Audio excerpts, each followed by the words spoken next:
I'd like to call this meeting to order. Thank you for coming.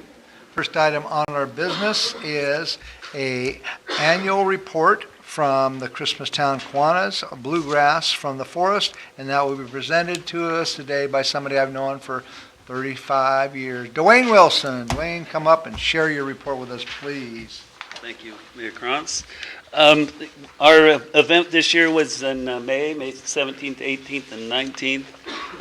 I've included a copy of our request for reimbursement, and it has a lot of stuff for a lot of information for each of you three commissioners and for Mr. Whedon. And then I also just included a little bit to show the methodology of how we obtain all this information. So I'll go through this real quick and then talk about that just for a second. So we had the most campers we've ever had on site was 110 paid campers, and there's 2 to 3 people in each camp on site. Excuse me. And we had a total attendance of about 2,050, we guess. Dave Miser at the high school helps us with that. Plus, we had over $2,500 in PayPal pays, so we know where those guys are coming from, and that's where we get a lot of this other information. We had 120 hotel stays, in room stays, and that's 2 to 3 people in each room also. There wasn't a room anywhere around Shelton. In fact, we had 2 of the performers stay at a friend's house, and then somebody from Seattle got to take their rooms at the motel. So although Shelton was full, the casino was full. We had people staying in Olympia, Alderbrook, out in the canal, other places on the canal. So, and then we've also, as you look through the zip codes, for those of you that have this, we have from 55 miles or less, 55 miles or more, attending from out of state. There's lots from Oregon. We probably almost get more people from Oregon than we do from Mason County, I think. So it's, I think we do fulfill our obligation to, as they say in the business, putting heads in the bed, so bring people in from out of town. So we use this survey form that I included with you, and we ask where they stayed, how far they came from. And most of these questions come from the state, and so we just include them in our survey so we can answer them. And then the PayPal information from the campers. And as people come in and I also included a program. We ask when they get the program for folks to give us their zip code. A lot of times they don't mind giving you that information, but they don't like to give you some of the other stuff we ask for. But they will give you that. So it was a good festival. Excuse me. We just recently donated $3,000 of the money we made from it to the soccer park to buy another irrigation machine, a $9,000 machine, and we shared a third of the cost with the soccer park and Green Diamond. So that's where the money goes. All stays in Mason County. Good. Any questions? Questions or comments? Well, what I would say is that you would agree that probably getting close to having a new hotel move into Shelton and provide more beds for these kind of events. We definitely need one. I think we'd fill it up for that weekend for sure. So I thank you for your work. How long have you been doing this? This is our 13th year. You've been the guy kind of for 13 years? Yes. And you also Myself play and an Greg instrument. Linder. And you also play an instrument too, right? More or less. What do they call that? Do they call it a bow fiddle, or do they call it a Stand-up bass bass fiddle? It's a stand-up bass. Yeah. So I don't get to play much here, but when we go promote our festival at other festivals, then I get to meet people and jam with them. So kind of busy here. I greatly appreciate your involvement in the community and doing this. And if we knew as a city, basically, if I thought about rooms that they could stay locally, I'd be happy to give a bedroom to somebody for that Seriously, event. we'll in fill my it up. house. I'll remember that. If we knew that, it's, I'd rather have them do that than have to drive from Bremerton or something. So if we knew ahead of time, I'd never even thought about it. But I think that maybe there'd be more people in the community that'd be open to do something like that. I'll keep that in mind. We had 75 people that stayed with family and friends too, Wow. as they indicated on the survey. So. Any other questions, comments? I just think it's great. Yeah. It's a great event, and thank you so much for all the hard work. It seems like you have it fine-tuned by this point. Well, we're learning every year, improve a little bit every year, and our Christmastown Kiwanis puts it on, and all our folks have done it for 13 years. Yeah. So, and they're all good people. work hard for it, so Well, we I have- appreciate the city's support. I have some of the Oregon people that come to attend. Oh, so- good. So anyway, That's they nice to enjoy hear. it. Thank you very much, All right, Dwayne. thank you. Appreciate the report. Good afternoon. All right, next is we have something about an employee of the month. So, Mark, you going to pronounce this or something? Announce this? Yes, sir. Okay. Yes, Your Honor, Commissioners.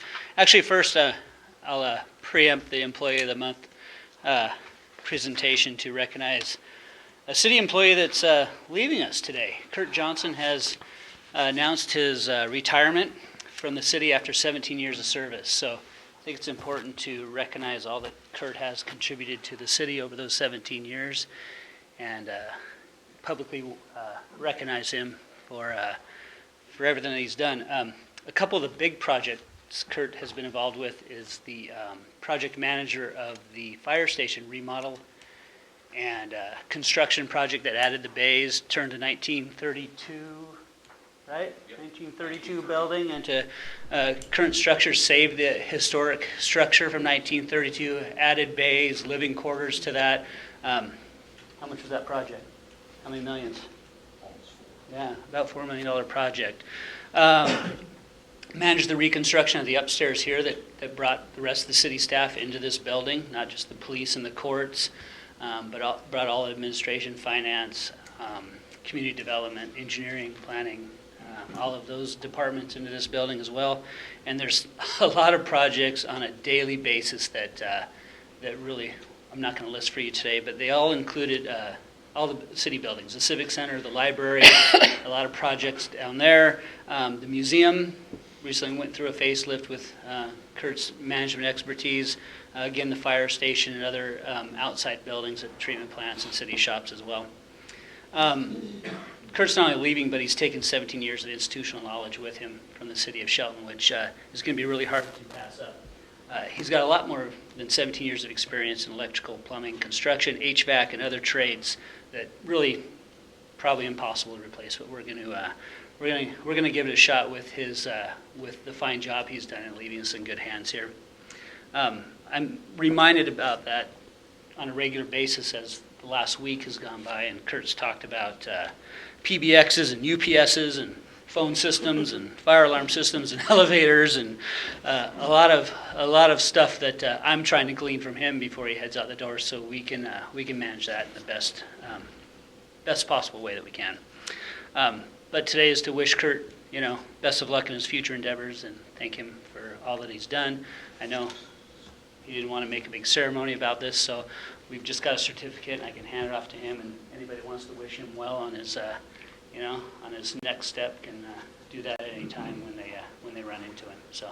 Well, it came kind of quick. I just got the email yesterday or today, and so all I can say is I've had a great relationship with you and the city of Shelton. I mean, you have a great attitude, and you truly are irreplaceable. So you will be missed, and I'm sure I speak from a lot of people. But anyone else would like to chime in here? You feel anyone from the audience is welcome to say anything they want at this moment, because the good things, So. Did you get the new spawn system going yet? It's on its way. It's on its way. You can't go until that's And done. it's got a great manager that will implement it. Okay. It'll be everything will be great. I started in the building, in this building when it opened, worked in the downstairs and with functions and events. And I always saw you floating around here and doing your thing. If I had a problem, I could call Kurt. I never had a problem, but yeah, so we're gonna miss seeing you. Remember the time you took me on the roof Yeah. and showed me on the roof? That was Mount St. Helens. Yes. We wanted to see you. Yes, just simple things like that. We're gonna miss you. I would just like to say that during the time that I worked for the city, not in a commission role, I enjoyed very much working with you. And I don't know if everyone knows that you scared me to death one day when you handed me a sack with rattlesnake eggs in it. Oh, I remember that. People from finance came running over to see what had happened. So, It was yes. actually a piece of wire with a rubber band and a button wound since rattlesnake eggs were fishing. They hatched, of course, as soon as Yeah, you opened. yeah. It was a practical joke, and he got me good. Oh, my goodness. So I'll miss seeing you around. I never got you back for that, so there's still time. Thank you, Mark.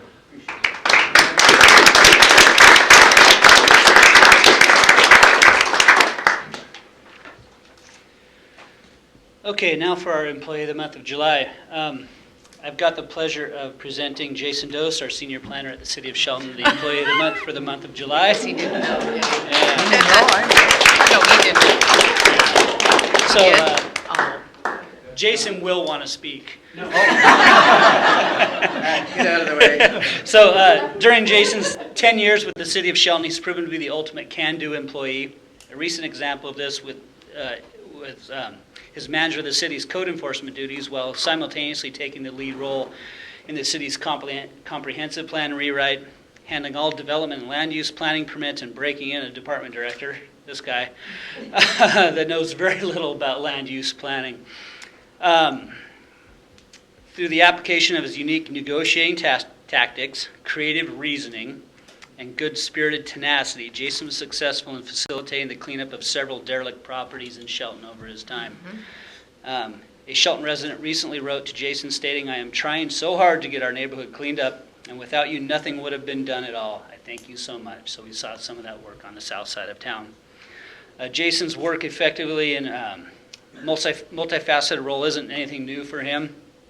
In addition to his primary role as senior planner, he's also successfully served as the city's recycling coordinator and as, again, the acting community development director prior to my appointment. Jason's personally committed to the betterment of Shelton. He is often seen taking time to clean up a variety of litter and trash on his way to and from work each day. Earlier this summer, he also rescued a lost elderly dog from certain demise, yeah. When he heard a faint whimper coming from the bottom of an overgrown ditch up on Ravenna Trail. Jason was able to reunite the dog with its owners without incident, so we even have him to thank for helping out dogs and picking up litter to and from his way to work. It's also true that Jason is regularly approached by local admirers for his quick selfie as proof that they have met him. So somewhere in There's a story the behind it. world. I won't bore you with that. So again, Jason Dose is the City of Shelton's July Employee of the Month. Bye. He does a great job. I won't bore you with this speech. You call it a can-do. I would argue, with relation to the comp plan, which will come before you someday, it's more of an am-doing kind of attitude. That's been going on a while. And I won't say exactly the dog incident ended without incident. Do you mind if I tell him the story? So anyway, this poor dog apparently had been lost for a few days. He was quite thirsty, so I get him some water when I came into the office, and he proceeded to vomit up every bit of that water he drank. Oh, in the office? In Andy's In cube. Andy's So, Oh, man. minor incident, but yeah. So, and I didn't find the owners. Animal Control took it. They posted it online. They found the owners. So all I did was bring this cute little guy into work. So, and let him vomit on Andy's floor. So, thank you. He's great to have around because I can say to him, there's really a house that needs to be looked at. And a bad one, and you got it cleaned up Did I? over here, Okay. mostly. There have been a few. There's so many. So, Yeah. Unfortunately, we're getting there. So, thank you very much for your service for the city, and you deserve the award. Thank you.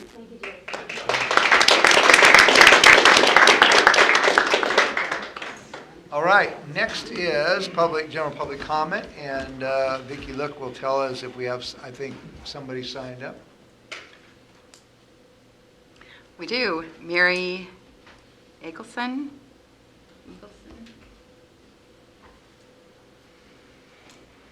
Hello, Mr. Mayor, it's me again.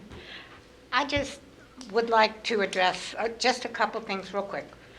I read, again, the Journal, and I'm pleased to know and hear that we are going to at least have a vote for the city council, because the people I've talked to in this city want a city council. I was hoping that you, Mayor, and I don't know you personally, and I apologize for that, as a person in this town, but I thought maybe you would have a little more faith in the people of the city of Shelton, that if they didn't want it, they won't vote on it, and if they do want it, they will vote on it. And I know you were disappointed that it was put to the ballot, but you have to have faith in the people, and it has to be, if the people care for you and care for the city, they're going to vote on what they think the city wants best. And I don't think it has anything to do against you. I think it has to do with improving the city of Shelton and giving the people a chance to have more of a voice. That's all. Thank you for your comments, Mary. You're welcome. Pat Vandehey.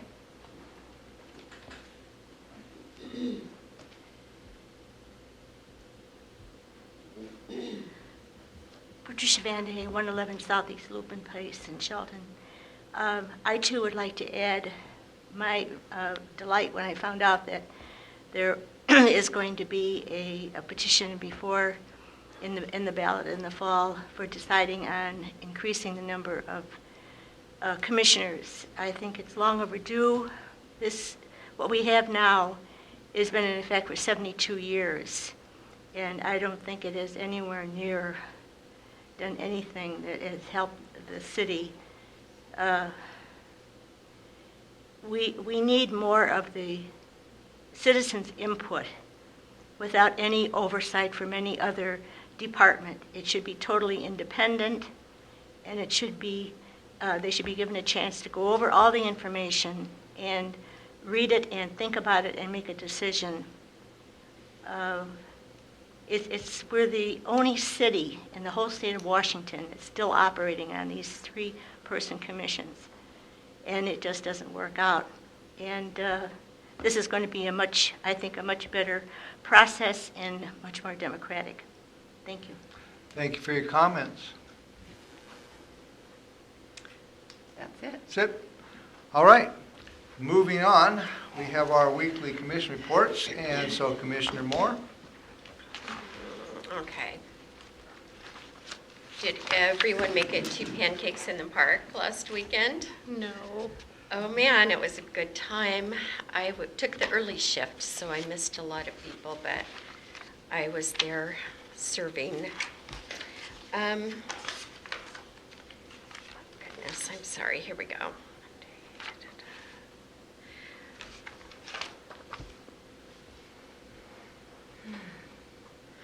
Okay, so this week I have a briefing on Thursday as usual. I will be attending Music in the Park on Thursday evening. On Friday, I will be attending the Sweet Earth Expansion Celebration at our Sweet Earth Farm Store on Railroad Avenue. And that is it for the week. All right. Commissioner McDowell. Tuesday, I have my left board meeting.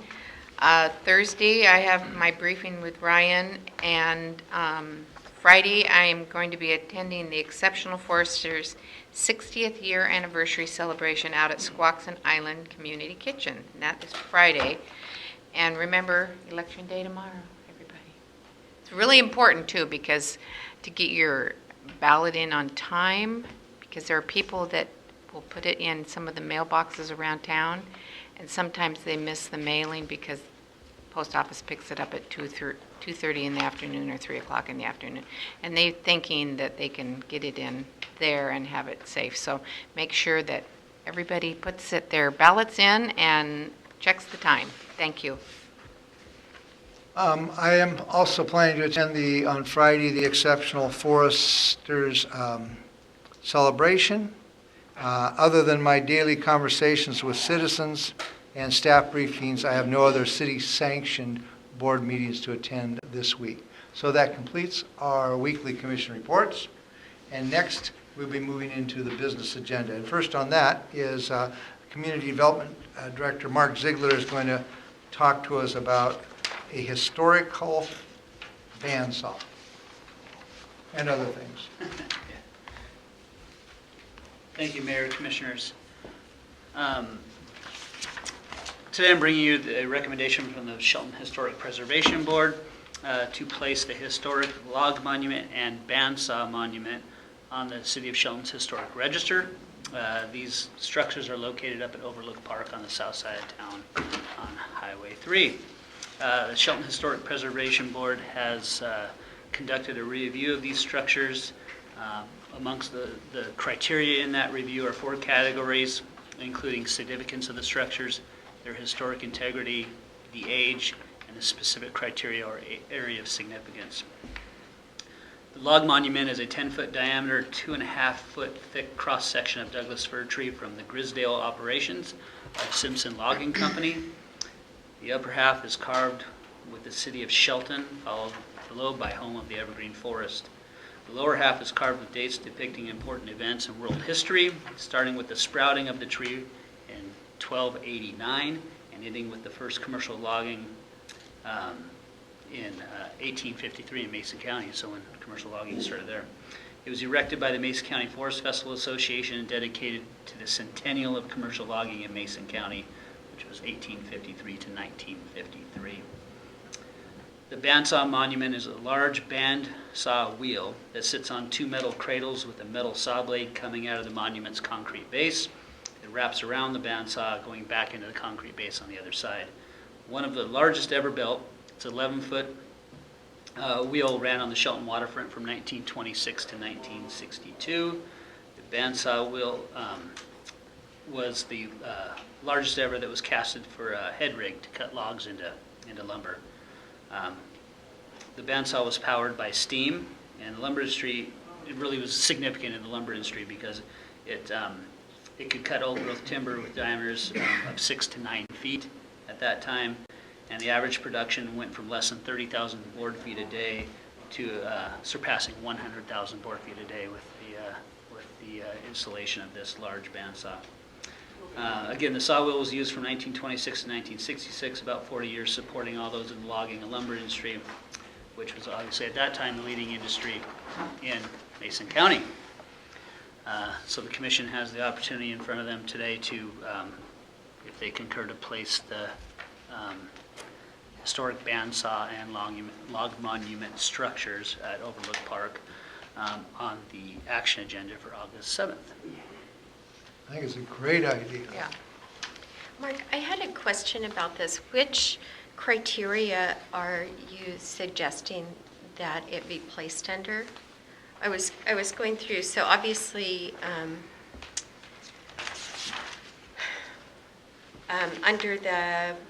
under number 6 on page 4, I just was curious as to if you had identified specific criteria it being placed under. Well, I think the age certainly is one criteria, as well as the significance, the area of significance and the historic integrity of both structures. So I think they fall into a number of those categories that the Historic Preservation Board reviewed those under. They certainly have multiple categories rather than just one that they would fall within. I was thinking, especially as I read through this, under the specific criteria area of significance, definitely under number 1 and number 4 as well, regarding the economic past and the cultural significance of our history here. By all means. So, yeah, I'm excited. It's been way too long since we put anything new on our historic. And there will be a Register. marker up there explaining, We would place a marker, designating the and it kind of structures. explaining, is there a way of it- placing something there? Well, to there's explain? information there's some plaques at each site that Right. explains the dedication of each, and so the historic monuments, once they're placed on the historic register, then a monument would be erected that just says that they're placed on the historic register and Okay. the titles of them. We certainly could, we don't have the depth of the staff report that was included in your briefing located on the site, but we certainly could look at providing some more of that information on site and some additional signage or something that may be explained. Years ago, we got a grant for those plastic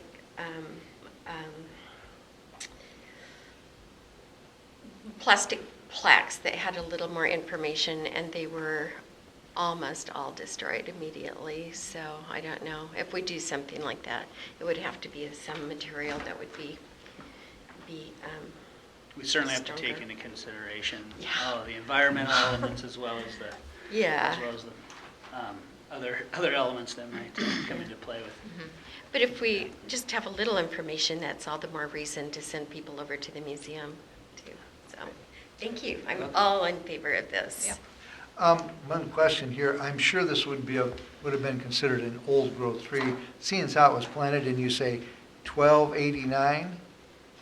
It's, That yeah, would they fall determined in- it's that's not it's second sprouted. growth. It sprouted. I don't know if anybody planted it. I think they determined that it sprouted about that time, yes. All right. That's an old tree. Okay, It it is an old appears we can concur to place this on the August 7th action agenda. So, Yep. thank you very much. All right, next, you're up again with an ordinance concerning our, and first reading of the adoption of our building codes. Yes, thank you. As part of the normal 3-year process, I'm bringing to you to the commission the adoption of the 2015 International Building Codes and Washington State Administrative Code amendments. There's an attached ordinance that identifies the updates that we made to the Shelton Municipal Code under Chapter 18, Section 18.06, the Building and Construction Codes. The Washington State Legislature revises the state building codes on a 3-year cycle. The intent of the adoption of the international building codes by the legislature is to remain consistent with state laws regarding construction processes. This code update reflects the upgrades made in the building industry for technology, processes, standards, and language, providing the minimum requirements to safeguard the public safety, health, and welfare through affordability, structural strength, means of egress facilities, stability, sanitation, light and ventilation, energy conservation, and safety to life and property from fire and other hazards attributed to the built environment. The proposed amendments would repeal all existing adopted code text listed under Shelton Municipal Code Chapter 18, Section 18.06, and the proposed adoption of the 2015 International Codes will demonstrate compliance with the state of Washington mandates and keep pace with advances in the building industry. So this is something that's mandated by the state of Washington to adopt these codes and really falls in line with every other jurisdiction. We're a little bit behind them in adopting 2015 codes due to some staffing changes and really not knowing where this was until, new staff came on board and got to looking at our existing code. We don't anticipate that this will result in any realized fiscal impacts to city, its residents, or business community. The rate structures are essentially separate from this, and that copies of the code books are available in city's offices Monday through Friday between 8 and 5, or residents can simply give us a call, set up an appointment, talk with myself or the building official if they have any questions. If this commission concurs, we ask for a first reading of the ordinance today and placing the ordinance on the August 7th commission meeting with the second reading and adoption.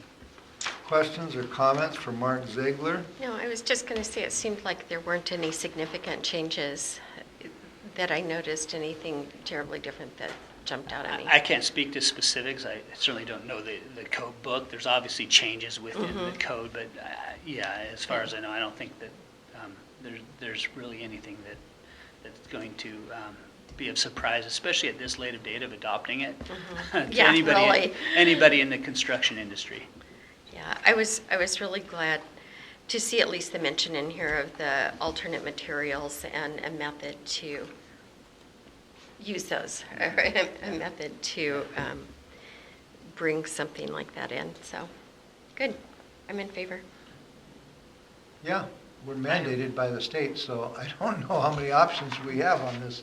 I think this is what we need to do. It seems to make things almost simpler because everyone's following the same rule book. In the old days, that wasn't true, and so you jump from county to county or city to city, and you'd have a different in every place. So I think it needs to be done. Questions or comments? Sounds good. So it appears that we concur to place this on the August 7th action agenda and set a public hearing. But first, I think we need to have a reading of this ordinance. Okay, ordinance 1904-0717, an ordinance of the City of Shelton, Washington, amending Title 18 of the Shelton Municipal Code relating to building codes. Okay, and then we're placing it on the action agenda. Thank you very much. Thank you, Commissioners. All right, we have some transportation issues, grant issues. So we're going to turn this over to our Public Works Director, Craig Gregory. Thank you, Mayor and Commissioners. The Public Works Department is seeking authorization to apply for a couple of Transportation Improvement Board grants.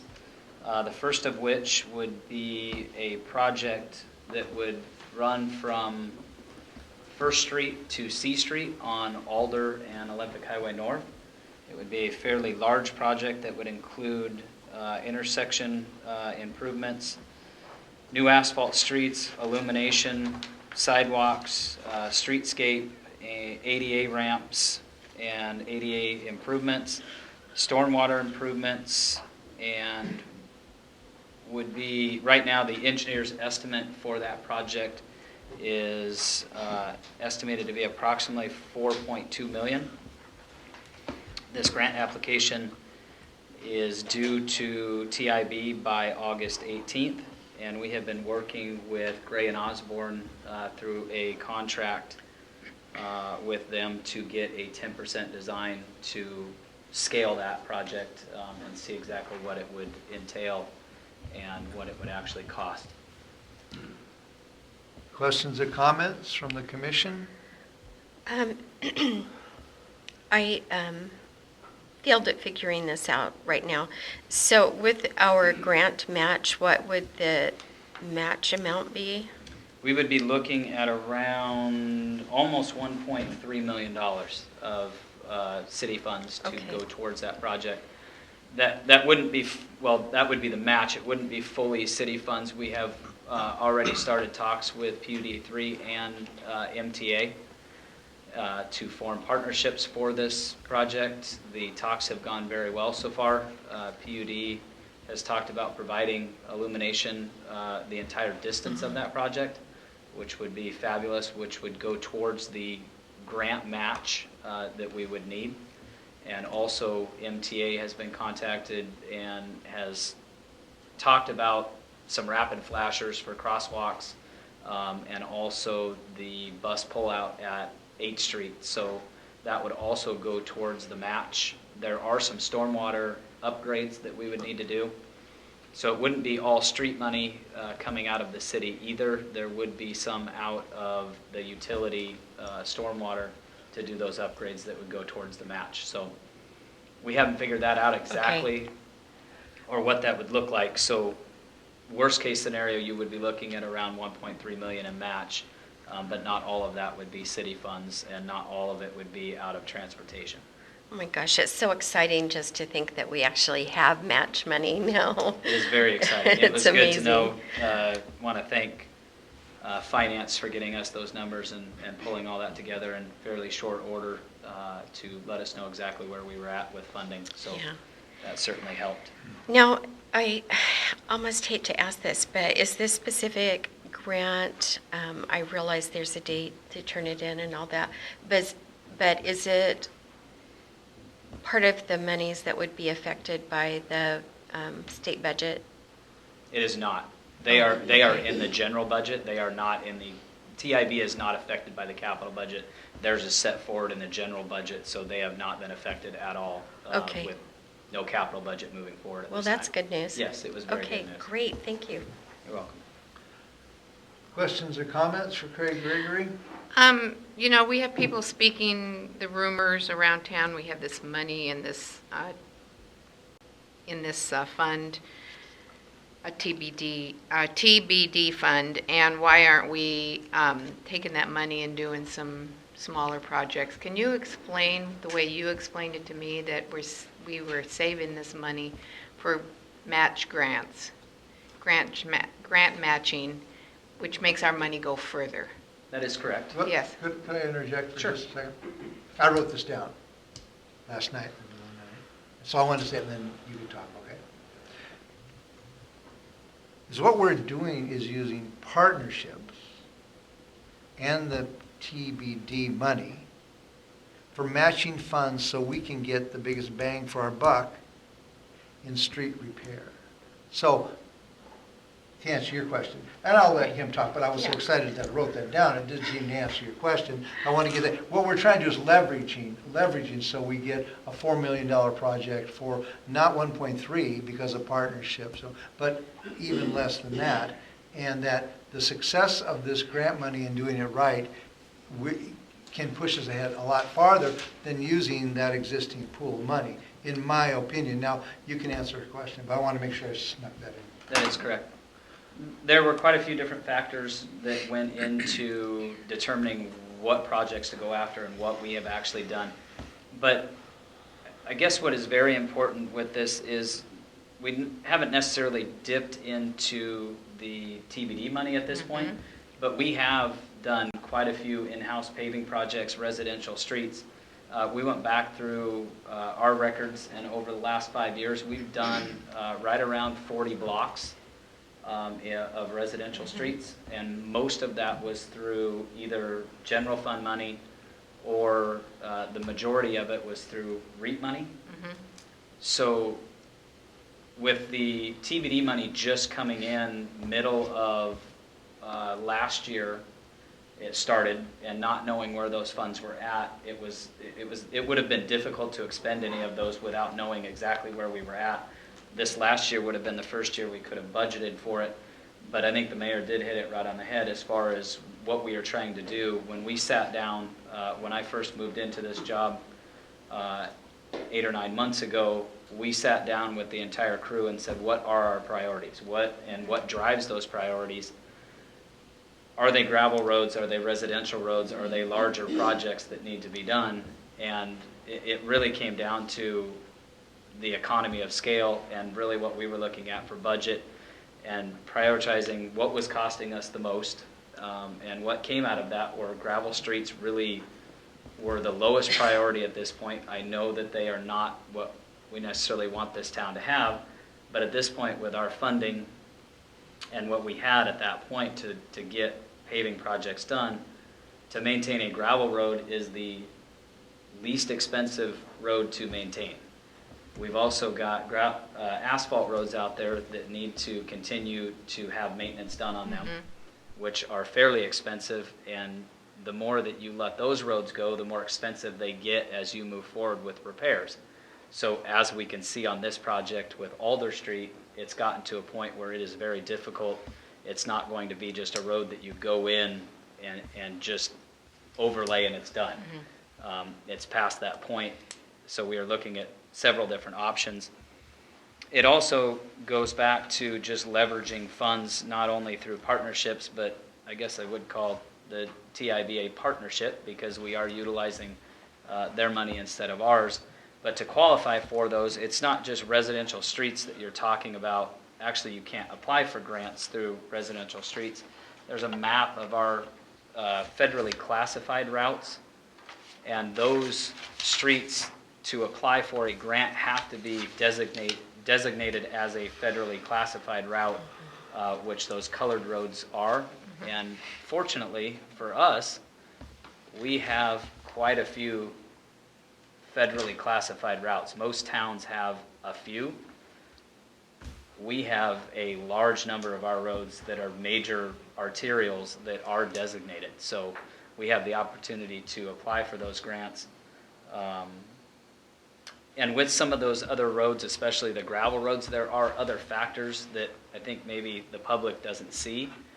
And a lot of it is right-of-way. There are reasons that those haven't been paved, whether it be right-of-way, there's utility extensions that were scheduled that maybe have been deferred because of funding. Basin 4 is a perfect example. You've got Puget Street, which is one of our worst streets in town as far as a gravel road goes, but it's in Basin 4. And we have deferred Basin 4 for quite some time. It's been just pushed down the road. But we didn't want to go in and pave a road and just a few years later have to tear that road up to put a new sewer line under that road. So looking at those priorities and looking what the infrastructure might be that might be out a little further, we have deferred paving those roads for that reason. So there's a lot of that too, that if a road is still gravel, in most cases, there's a reason why it is still gravel.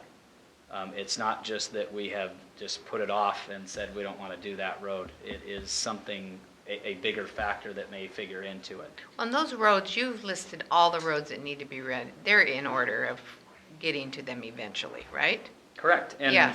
through the paving that we've done over the last 5 years with in-house projects, with those 40 blocks, there have been some gravel roads that have been done. There's been a lot of overlays, but for the most part, it has been the biggest cost and biggest effort for time with city employees. So, and those were small enough. The other thing that you have to consider is there are bid limits on what we can do in-house, which limit you to, even if you do, let's say, a storm project along with paving, in-house projects can go up to $65,000. If it exceeds that, then we have to hire a private contractor and go out to bid, which is going to be much more expensive to use 100% city funds to provide that service or pave that street. So there are quite a few factors that come into that, but it has been a conversation that we have had for quite some time now about prioritizing and spending most effectively the city's money and the match money that we have. And at this point with this project, you look at this one and really it's about a 3-to-1 split, even if we were paying the entire match up front with city money, which we are not going to do. So you look at that economy that you're getting, and it is pretty great. I would just like to add in here, as far as potential partners, I don't want to forget about the Conservation District, who could possibly be a partner with the stormwater issues and also the streetscape. We have talked to John Bolander already, and we have contacted them. They are looking at it Awesome, and seeing great. if they can come up with a way that they can partner with us also. Great. But the two that we listed were two that we've already gotten confirmation from that they would partner with us, but we have been talking to John at the Conservation District already. Great, thank you. great. Can you explain, I'm not sure if too many people know what REIT stands for or what TIB stands for when you talk about those. TIB is the Transportation Right. Improvement Board. It is a state-funded program that does transportation grants. And also, we are going to be coming back with a grant application in the near term that doesn't have the same deadlines as the August 18th deadline, but it is Relight Washington. They also do some illumination projects. So we are going to be coming back to this commission to discuss changing all of the remaining lights, illumination out there in the field that aren't LED lights at this point. And they have a grant program that is 100% funded to do, I think we have somewhere in the neighborhood of about 210 lamps that are still out there that aren't LED converted. So we'll be looking at that. We've already contacted the PUD, and we actually are going to meet with them on the 9th of this month to discuss that moving forward also, which would be a fairly large savings in a monthly utility bill for the city, and also provide some better lighting out there also. And then REIT. Can you REIT is explain? a real estate tax. Right. So basically, the more homes that sell within the city limits, the more that we get from that. You've got a couple of different ones, and Nola might be able to answer this a little better. But I know REIT 1 and REIT 2, one is basically a transportation, and the other, I believe, is fire. I'd have to verify. Okay. But I believe REIT, the other REIT component is a portion that goes to fire and safety, public Okay. safety. Thank you for clarifying that for You're welcome. the people out there. Well, it appears after a lengthy discussion that this commission concurs to place this on the August 7th, 2017 action agenda. Thank you very much. Thank you. Now, on the next one, are you going to share as much as you shared on the last one? Doesn't a lot of this I tie hope in? not. It should be basically the You- same. You have all the time you want, young man. The other grant application would be Turner Street, and basically it would just be new pavement and some stormwater upgrades throughout that system, but basically from First Street to 16th. It looks like it's about a $500,000 project, and the match on that for this application would be 10%. So we're only talking about $50,000 to get a $500,000. So that would be a fantastic Yeah. project. One thing that I did leave out on here is it's 1st to 16th, and also at the top of the hill from Turner on 16th from Turner to Harvard, which Harvard has just recently been Oh. paved also. So you're going to Great. get even more on that leg than what I mentioned in here. So there's a couple more blocks there to actually connect to some additional new pavement that we've got up in that area. Questions or comments for Craig Gregory? I love all this, that saving money, spending, less from the city is exciting. So thank you very We are trying much. to do our best to Yeah. not spend as much of our money as we're spending of somebody else's. And Alder Street, that has been my dream, ever since you zipped it Yes. and made everything bumpy. It's great. It's all that his Alder fault. has to be We done. made it better. We didn't make I know. It actually is better. Yeah, well, anyway. Yeah. No, I'm really happy to see projects being planned out, and I know that we'll be able to complete these. Is there, I know that there is not money in this grant for sidewalks on Turner. Do we have any kinds of plans for, in the future, for sidewalks or paths up there? We do not at this point. This grant would be strictly for an overlay on that roadway. It would be difficult and very costly to put sidewalks up there. You've got some elevation issues. Yeah.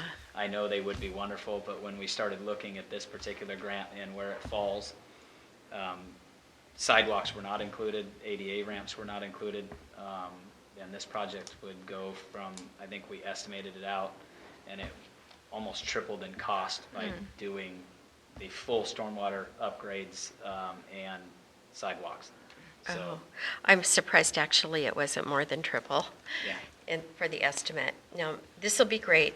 I wish there were sidewalks, but this will be great. Thanks. So it appears that this commission concurs to place this item on the August 7, 2017 action agenda, and that concludes your report. Thank you very much. Thank you. Next, we will ask our city administrator if he has anything to add at this time. Just one thing, Mayor and Commissioners, we expanded the looking ahead through the end of the year, and I just wanted to point out that we have 5 fairly significant things for you to consider and vote on upcoming. So the first will be permit fees, which we're going to bring back to you, I believe, in 2 weeks. Following that, we're hoping to get information back about water and sewer rate model updates, and we're expecting to bring that information back to you should it go through. We will bring that back sometime in September to address the question as to whether or not those can be lowered. After that, we have a strategic plan update that staff are working on now, so that would be toward the end of the year. And all this is in addition to the 2017 budget amendment. We know we have a grant that we need to pay off, so that one is going to come forward in the next couple months. And then all of this needs to get done before we get going with the 2018 budget. So just a heads up that we have a busy 5 months ahead of us. Very good. All right, our next meeting will be August 7th, 2017 at 6 p.m. in the evening. This meeting is adjourned.